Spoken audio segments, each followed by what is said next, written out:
Happy Wisdom Wednesday. Happy New Year. Welcome back. Welcome to 2023. I really hope that the start of this new year, because we're already a month in, so I really hope that the start of this new year has been different for you. And by different, I don't mean that the world and people are behaving differently, because we can never control or even guess what's going to happen outside of ourselves. I mean, I hope that you are being more intentional about how you're showing up for yourself and your life. I hope that you are being more intentional about the mindset that you're choosing to bring into the moments of your life. I hope that you're being more intentional with your life, because we have a finite amount of time here, y'all. A lot of people don't like to talk about it, but it's the truth of the truth. We have a finite amount of time here, and we spend so much of it surrendering our power as if we have no control. And like I said at the beginning, we can't control what's happening outside of ourselves, but there is so much control about what's happening within us and how much control we have over what's happening here and here, which dictates and influences and inspires and creates ripple effects to what's happening outside of us. So I really hope that the start of this new year has been that. I'm going to be intentional about taking control of what I can, releasing control of what I cannot, honoring my life, this finite amount of time, and moving the needle to closer spaces of happy and healthy, whatever that means for you, for me, for us at this time in our lives. Yeah, that's my wish for you for 2023. So it's February, and during this month, we're going to talk about love. Of course we are. How can we not? It's February. And if you were in any store back in November, you probably saw Valentine's things. Saw Valentine's things all over the place. And I thought, commercialism is real. And what a nice reminder to root ourselves in love, right? Commercialism is real, and I can choose whether to participate or not because I have choice and control. And I can use it to remind myself all these images of hearts and love, that love is the most important thing. It is, period. No one can convince me otherwise. People have tried, and through our conversations, they realize that it is. Love is the most important thing. So let's talk about love. Let's talk about love. And the most important relationship that we have in our lives is the relationship that we have with ourselves.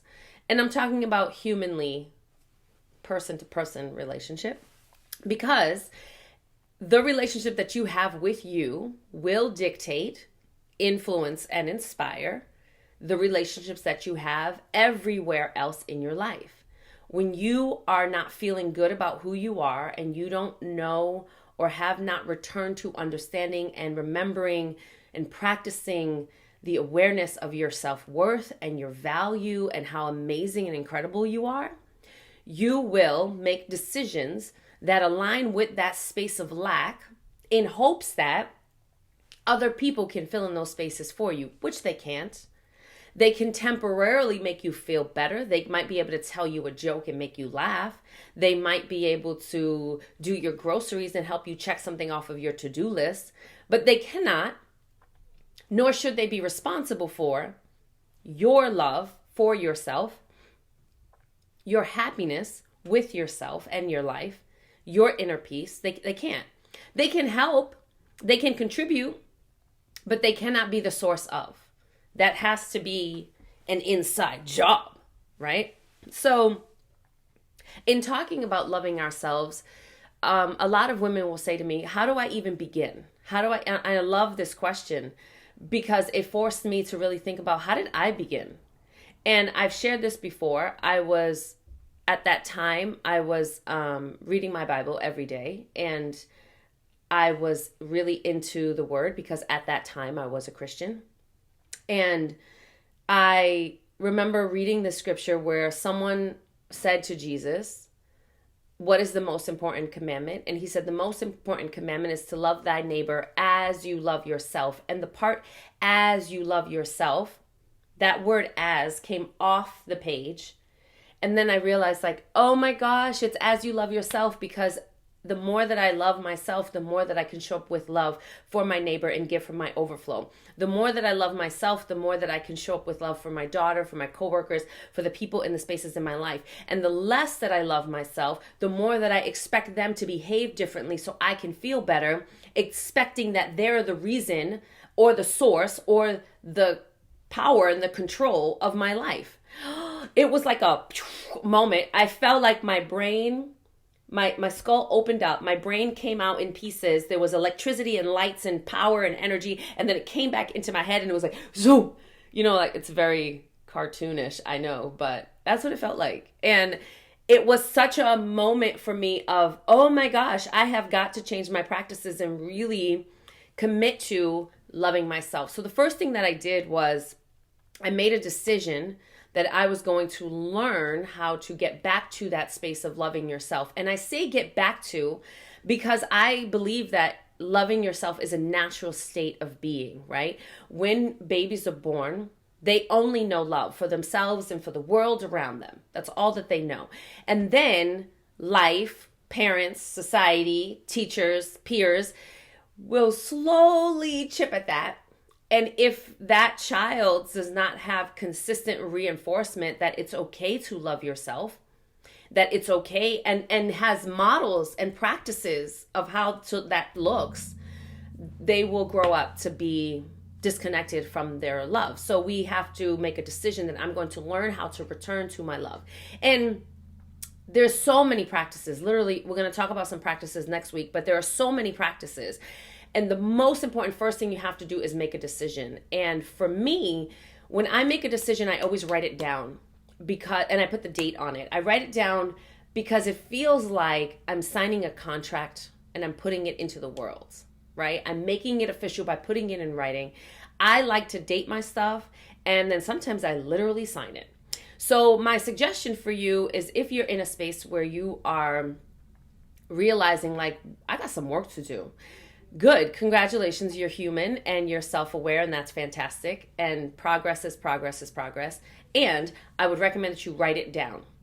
If you are someone who is already in the throes of doing this work and learning how to love yourself again and return to those spaces of love, I would also write down your commitment to yourself and make it like a commitment letter, right? Like a little contract, if you will, for and with yourself.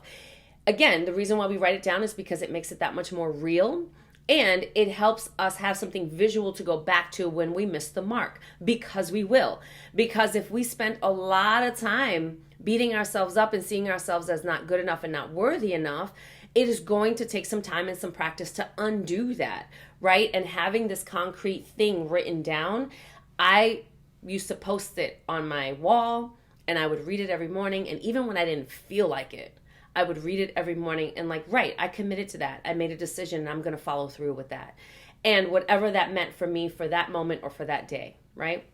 So the first thing that I want you to do when we think about loving ourselves is make a commitment, make a decision, write it down, date it, sign it, make it a contract, a binding contract to yourself, right? And then the second thing that I'm going to recommend that you do with that written down thing is, what would that look like? What do you need to even make that real for you?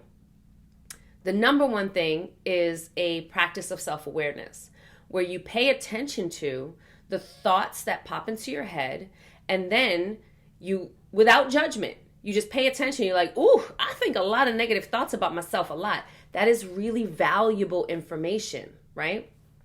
The words that you're speaking, pay attention to the words that you're speaking. Do you self-deprecate a lot? Even if it's jokingly, are you always beating yourself up verbally to other people or to yourself? Oh, I'm so stupid. I'm so dumb. I am are the two most powerful words that we can say to ourselves. And you are two the most powerful words. So whatever comes after that should be life-giving and empowering, encouraging, right? So what are the words that we're saying to ourselves? Really start to pay attention. So I would recommend when you write it down, whether it's a decision to start doing the work or a commitment to continue the work, whatever it is that you write down what are the 3 things that I'm going to start doing to start moving this needle. And I always recommend that the first one is to increase and practice your self-awareness.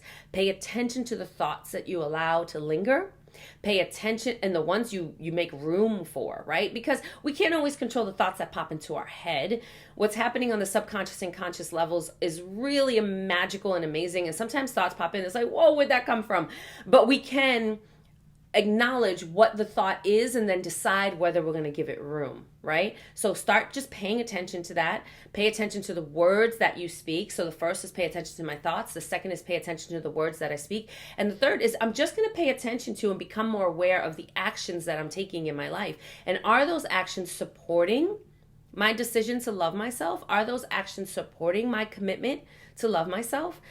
And without judgment. Yes, they are. No, they're not. Nope. Just pay attention, right? And the more that we pay attention, and even if you spend the first week just paying attention, you're going to be able to really start to see yourself and how you see yourself. And this is really important information because next week when we talk about different practices, you'll know which practice is going to be the most important for you based on that, right? Based on that information that you received from just paying attention. So that's what I have for you this week. I hope that this was helpful. If you know someone who can benefit from it, please share it because sharing is caring. And I am sending you so much light and love. If you are looking for a coach, a life coach, hit me up. I'm currently, I still have a couple of open slots. You can go to my website, mariamilagros.net/life coach.